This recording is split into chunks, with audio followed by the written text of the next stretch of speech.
MySQL Connector Python stored procedure insert not committing. I'm writing a Python script to monitor a few one-wire sensors off of a Raspberry Pi and store the results in a MySQL database. Using the MySQL Connector Python library, I can successfully connect to the database and run the query. However, the transaction doesn't seem to fully commit. I know the query runs successfully since the out param is set to the new auto-increment ID.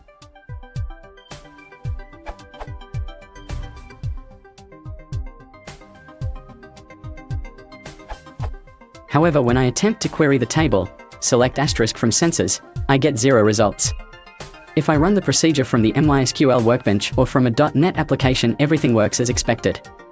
Which means I'm missing something when it comes to the connector Python, but I have no clue what.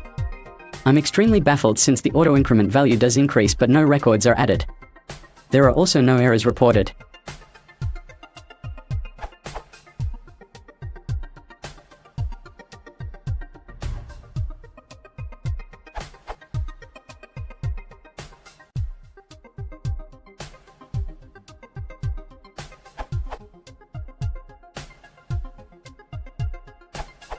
Output from to the log looks like this.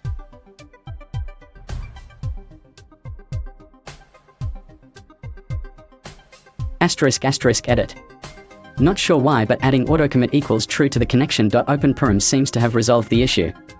Since it was a problem with committing, why didn't connection.commit or the cursor.execute commit correct the issue?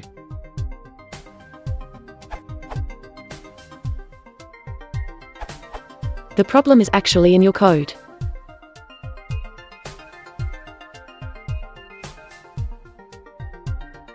If you are using the stored routine, you are immediately returning, so commit will never be called.